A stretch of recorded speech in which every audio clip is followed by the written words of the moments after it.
Om Sahana Bhavatu Sahana Bhunaktu Sahavidyam Kurvavahai Tejasvinavadhitamastumavidvishavahai Om Shanti Shanti Shanti Om Jaya Shri Krishna Chaitanya Prabhu Nityananda Shri Advaita Gadadhara Srivasari Gaura Bhaktivinoda Hare Krishna Krishna Krishna Hare Hare Hare Rama, Rama Rama, Hare Hare. I have sent in the chat in our WhatsApp group the upcoming schedule for the next 4 weeks. So we have a clear understanding what's expected of us and what's coming. So let's have a quick review today of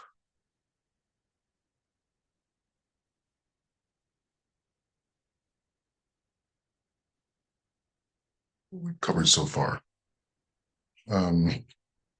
So the Purusharthas, the four Purusharthas are Dharma, Artha, Kama, Moksha. Dharma are there's temporary dharma and there's eternal dharma.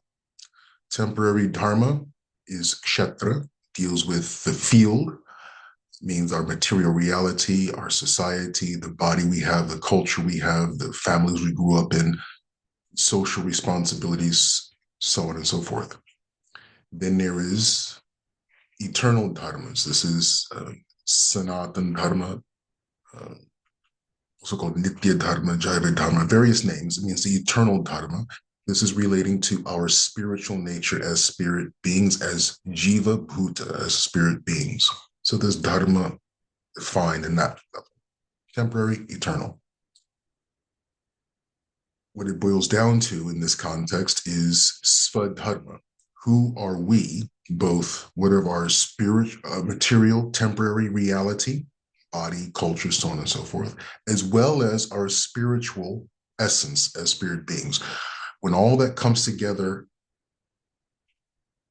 in ourselves, in our own beings, what does that make us? What is our Swadharma? What does that mean for us in this lifetime? And how can we use all of that to develop, progress, and to reach our highest potential as human beings and utilize this great opportunity in the human form of life. So that's all Dharma, boils down to Svadharma. That's how we really actuate, how we really execute on Dharma. We focus in on Svadharma, our material and spiritual natures, identity, and reality. Then there is Artha. We live in a world, we have to have a livelihood, we have to make a living. Fine, essential. The question is, what type of living both is in harmony with us with Dharma, but also leads to moksha? That's our livelihood, right? It recognizes our intrinsic physical reality, familiar reality, responsibilities, social responsibilities, personal inclination, as well as our spiritual identity. A livelihood around that takes all that into consideration while simultaneously enabling us to move towards moksha, freedom. That's artha. Then kama.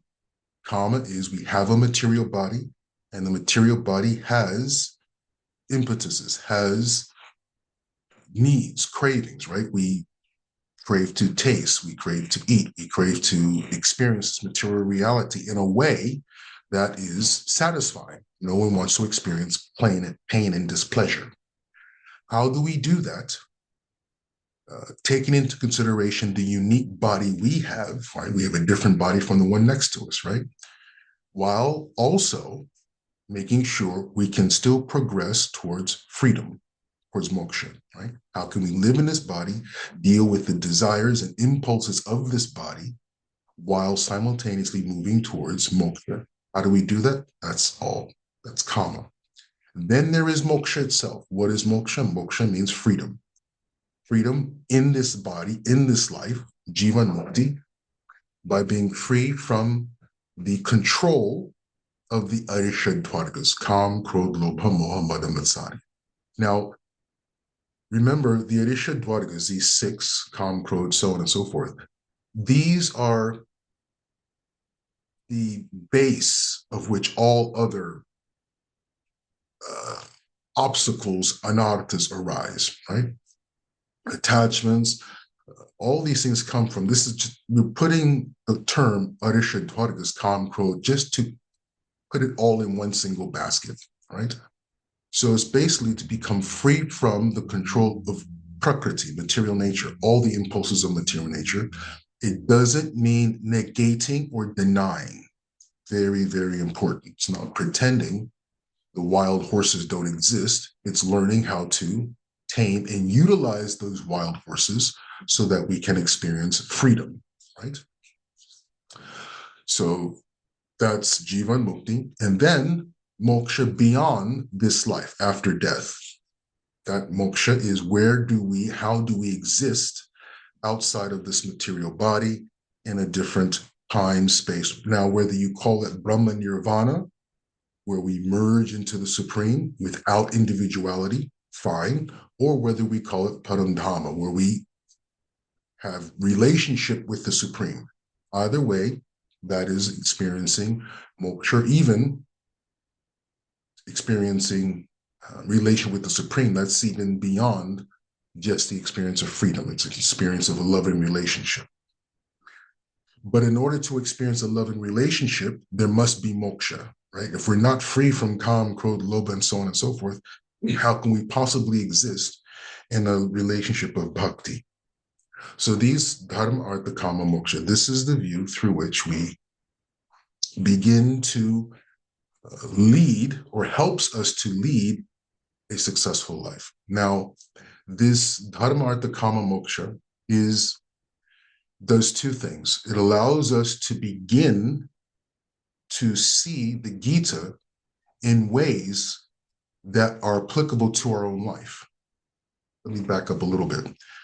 Dharma artha kama moksha is also the basis of how we can create a sadhana, a daily practice for ourselves, and as teachers and leaders of others, help others create the sadhana unique to those individuals.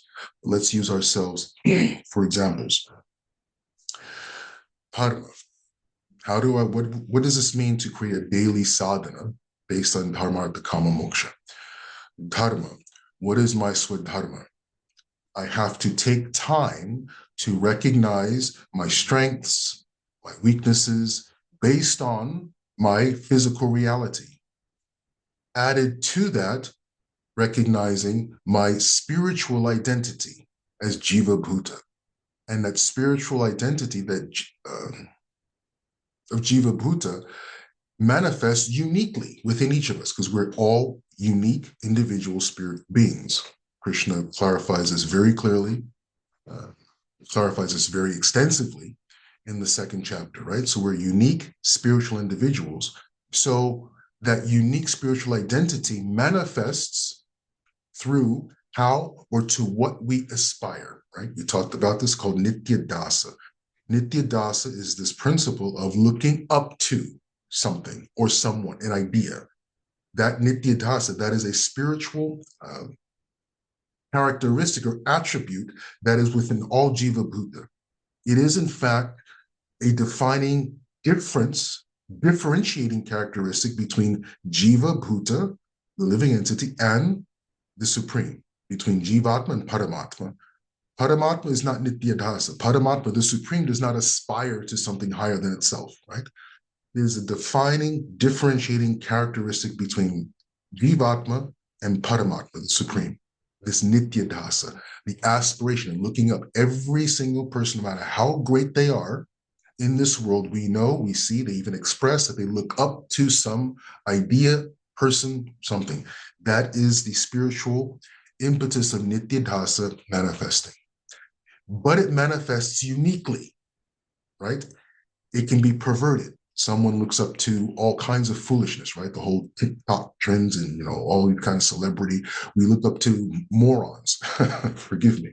So it manifests, absolutely, it's perverted, but that impetus to look up, that is a spiritual quality of the soul. We have to purify it.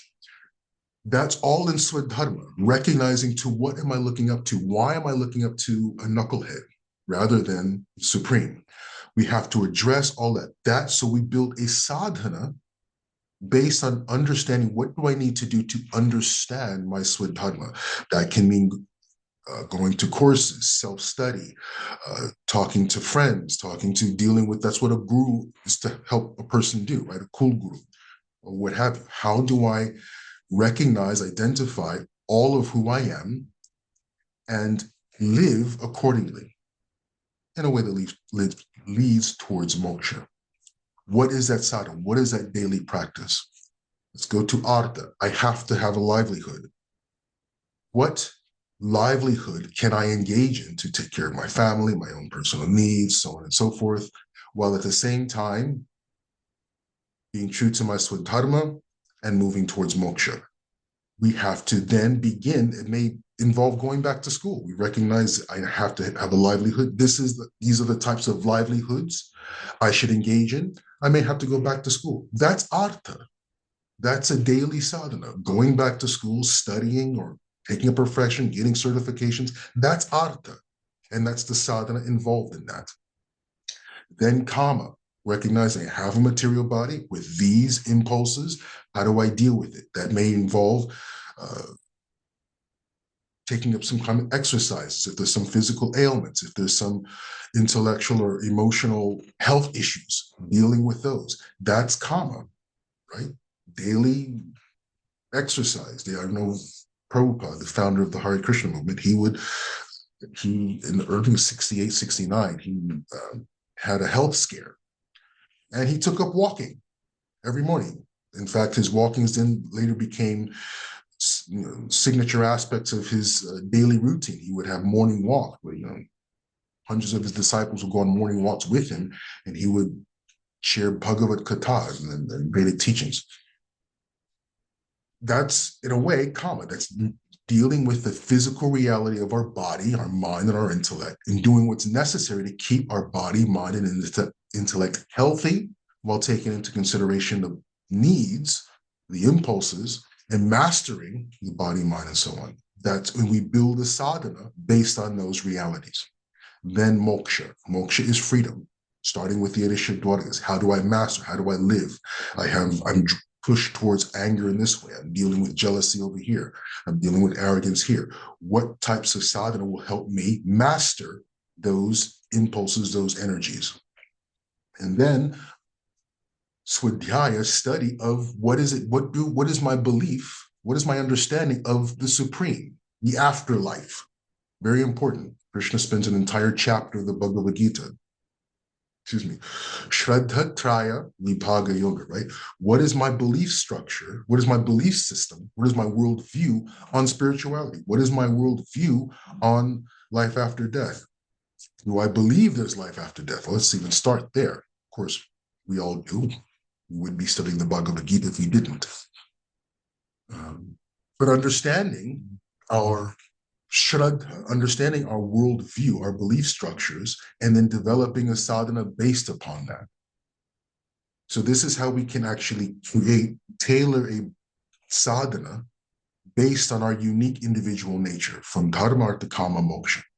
And then once we become proficient in doing that for ourselves, and it'll change over lifetimes. When we are young students, our sadhana will be different. As we go into becoming parents or professional lives, the sadhana will change. As we grow, as we mature, we find other issues within ourselves, we tweak our sadhana accordingly as is necessary. So once we're able to see ourselves and create sadhanas based on our reality in dharma, artha, kama, moksha, then we open the Bhagavad Gita. And then we're able to see the teachings of the Gita in these lights. Because remember, the Gita has Dharma Shastras, Artha Shastra, Kama Shastra, and Moksha Shastra. You can divide the entire Bhagavad Gita into these four. And we're going to practice doing that today. So let me pull up. Any questions thus far? Remember, you can always just interject as needed, because I can prattle on incessantly. Give me a moment. I'm going to pull up. I put in you can use your phones because I put up the 5 verses we're going to practice deciphering according to Dharma, Artha, Kama, Moksha in our WhatsApp group. But I'll pull it up on the screen. I believe it was chapter 2, those verses. Yes, there they are. It was from chapter 2.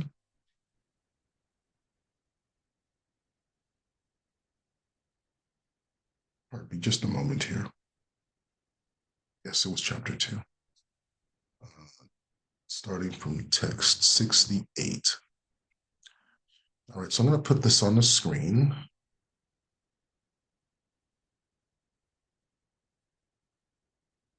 And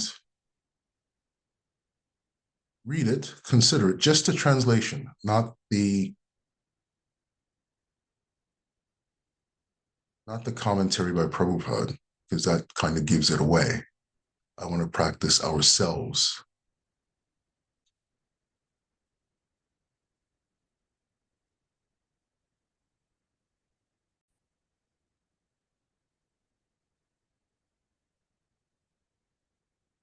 Krishna says, therefore, O mighty arm, one whose senses are restrained from their objects is certainly of steady intelligence. Where would this fit in terms of, or how can we understand this in terms of dharma, artha, kama, and moksha? You can either state your thoughts or you can put it in the comments. Either or. Anyone want to give it a good try? I believe it's Artha and Kama. Artha and kama. Okay, would you like to share a little bit why? Artha. I'm going to ask. I'm just going to ask all of you to do this, so be prepared. I'm coming to the rest of you next. Go ahead. Sure. Artha, because like basically he's trying to explain the meaning, why it is. And then what he's explaining, I believe, is regarding the senses. So it relates to the karma. So you're restrained from the senses. Restrained from the objects attached to the senses, and that leads to steady intelligence. So he's talking about, like, I believe, karma, and then as a result, like, this is the meaning. So artha. Very good. I like that. I like that very much indeed. Devyani, would you like to have a go? I'm not quite sure who iPhone is, but Devyani?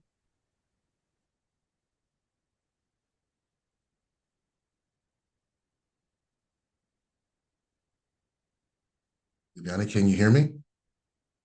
Or perhaps you can put your explanation in the chat. iPhone? Vidushi. Vidushi, yes. Go ahead. Want to give it a go, please? Yeah, I think I am more towards kama, because it says who senses, who can restrain from the objects, who can his desires, who can be free from the attachment of the desires. And then, so I think eventually he's a steady intelligence. That means he can have a Jivan Mukti. It will lead to the Jivan Mukti. So it's more towards Kama and Moksha. Very good. Devyani, are you there? Yep, I agree. Yep, Kama. Kama, okay. Would you like to share why? Because it's talking about how to one who restrains the senses from the object. But I also think that it's dharma as well, because it's giving information. Yeah. Okay. All right. I could see why. I see two things. I see it. Initially, my understanding of this is that it is primarily, as all of you had mentioned, it's primarily a kama verse. Absolutely. It's talking about restraining the senses. dealing with the senses and sense objects and the intelligence. It's part of our body-mind reality. So it's definitely absolutely a Kama verse. All of you hit on that, and that was exceptional. Brilliant. Very good. I can see why Kananji, hopefully I'm pronouncing your name correctly, I can see why he added the artha element, because artha literally means way, process towards. So in a way, it's an artha verse. If I'm, Kanan, you can always interject if I'm not explaining or reflecting what you meant. But what I understand why he's saying artha is because it's also showing the way to achieve steady intelligence. So in that sense, in terms of a very technical understanding of artha, it's a verse to show the way to achieve steady intelligence. That's the artha element, which I can see Kanan is referring to, in my opinion. Devyani, when you talk about moksha, I agree in the sense that this is also kind of the way or lead towards moksha, right? It's by steady intelligence, restrained senses, steady intelligence, we're leading towards moksha. So I would not contest the artha element nor the moksha element. This is why I think I mentioned in the previous section, already coming up to time, stop talking and get to the next verse. But everyone will see a different flavor in each verse, and that's perfectly legitimate. But what's really remarkable and key is that everyone was able to recognize this is primarily a Kama verse. Krishna is talking about dealing with the body, mind, and intelligence, how to deal with that reality. And as we go through this, let's go to the next verse. We'll see how, as we contrast one verse for another, we'll see be able to more crystallize our understanding of how to separate and understand various verses. Let me go to the next one. But nicely done. Everyone nailed it. It is definitely a Kama verse. This one is I don't want to go to the purport because that gives it away. Can everyone still see the translation? What is night for all beings is a time of awakening for the self-controlled, and the time of awakening for all beings is night for the introspective sage. This is a little more, because the language is a little more almost poetic. It's a little harder to tease out where Krishna is going with this. Also, and this is deliberate, none of you have context. What came before, which would also help. I'm just throwing verses at you with very little context, so it's going to be difficult as well. Who wants to lead off on this one? I'm going to ask all of you, but who wants to lead off? So, Mahaji Vidushi, how I understand is more towards moksha, because the awakened person, so if that means he's awake, he's not sleeping, awake in the knowledge, he's awake, he's enlightened. So the other person, when sleeping, means even if it's day, they're sleeping, they're not enlightened. So the enlightened person is awake when others are sleeping. That's how I understand it. And I think if the person is awake, enlightened, then he is getting a Jivan Mukti, leading towards Jivan Mukti, and eventually maybe Videha Mukti. That's how I understood, like more moksha. Okay. Kananji, would you like to give it a go? Yeah, I think this is the artha, because it's talking about, like, again, the meaning or the way of attaining something. So by saying, like, how to be self-controlled, how to get the awakening, it's still talking about, like, the way or the meaning. So I'm more inclined towards artha. Nice, very good. Devyani?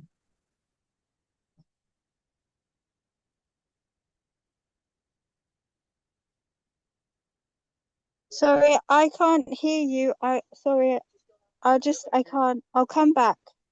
Okay, very well, very well. Okay.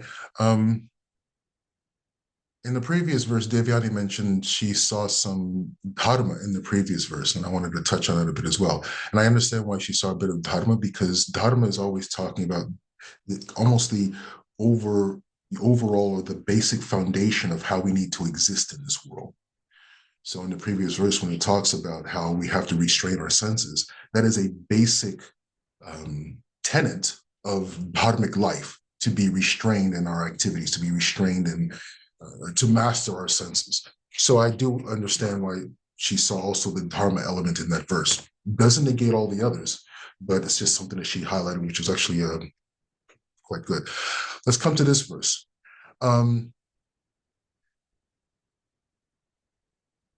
One person said, Vidushi said moksha, one person said artha. And I will confess, I did not see the artha component until Kanan brought it up. Really, it's absolutely wonderful. I would have tagged this mostly as a moksha verse, because in the sense that it is actually describing, and I think Vidushi hit the nail on the head, is describing the moksha state. This is the state of one who is in moksha. So in that sense, you hit the nail on the head. But I like, Kanan, your description of how it's indicative of the way towards that state, because it's describing, yes, this is the state, but it's also describing what has preceded coming to that state, or what has led to the introspective state. Is that this particular, or describing a characteristic, which is in a way a description of the process, that the moksha state involves seeing things or understanding things in this particular light. So thank you for that, Kanan. I do see the art element you are referring to. I did not see that before, and I do make that personal confession in that regard. But on the whole, it is describing the moksha state, certainly, without a doubt. Okay, let's go to the next. I want to do these 5 before we end today's session. Got 3 more.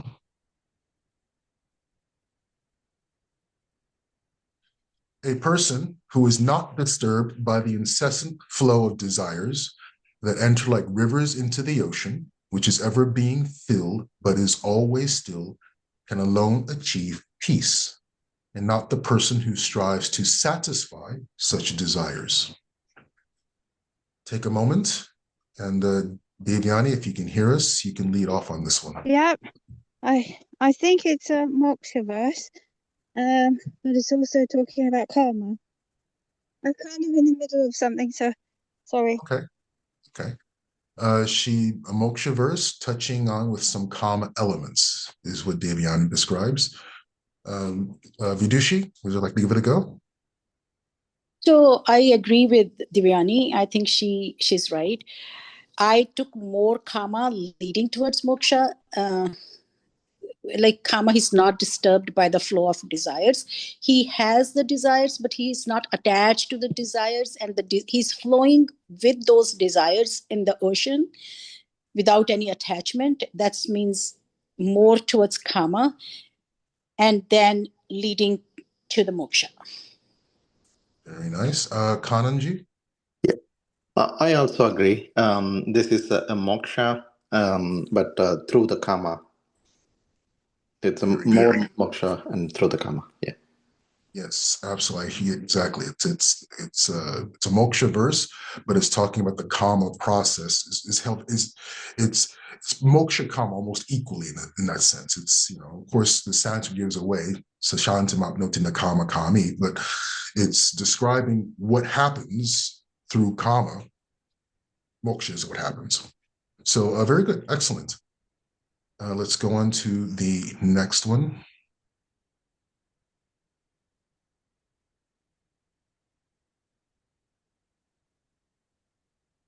A person who has given up all desires for sense gratification, who lives free from desires, who has given up all sense of proprietorship and is devoid of false ego, he alone can attain real peace.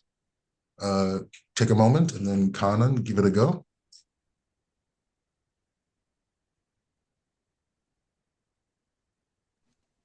I believe it's a moksha verse through, again, like I'm inclining more towards artha and moksha.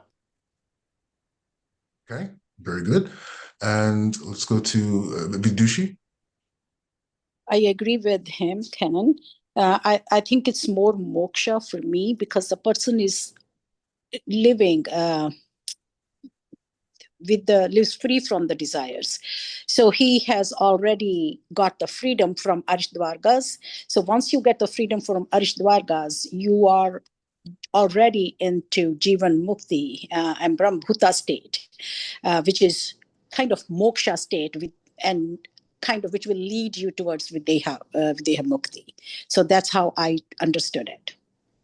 Very nice. And Devyani, if you're able to join.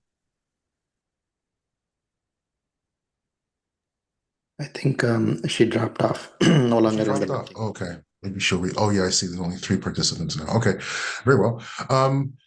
Yes. So it's a verse that's describing a state, the person who can attain real peace. But again, it's also through how it's connecting the process of the attributes of kama, the person who's not overwhelmed by desires. But, and as Kanan points out, and I like the way Kanan talks about artha, because artha means the way. It's also describing the process. It's not the process, the flow, if you will, the progression, right? Person who's desires, who's free, given up desires, free from desires, sense of propriety, all that's gone, real peace, shashantin, which is describing a moksha state. Moksha is a bit more than just that, but it's describing essentially a moksha state. Remember, this is only the 2nd chapter. Krishna hasn't really gotten into all of the moksha yet, but for the intents and purposes in this chapter, shashantin, this is the end state, right? So this is the end state.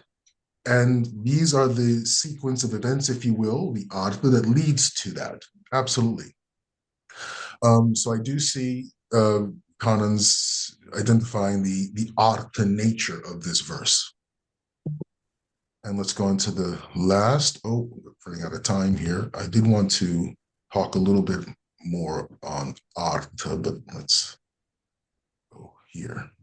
That is the way of the spiritual and godly life, after attaining which a man is not bewildered. If one is thus situated, even at the hour of death, one can enter into the kingdom of God, Brahma Nirvana. Devyani's not back. Vidushi, would you like to lead off on this? So I think it's more on moksha because the person is not bewildered. He's already free. That's how I understand. He's already free from Arishdvargas. He got that freedom. Once you have that freedom and you're situated, it's Brahmbhuta. He's already in Brahmbhuta state and he's attaining the Videha Mukti at this point. Very good. Nicely described. Kananji? I agree with Vidushi Mahaji. This is moksha. This is a moksha, yes, a clear moksha verse. Very good, very good.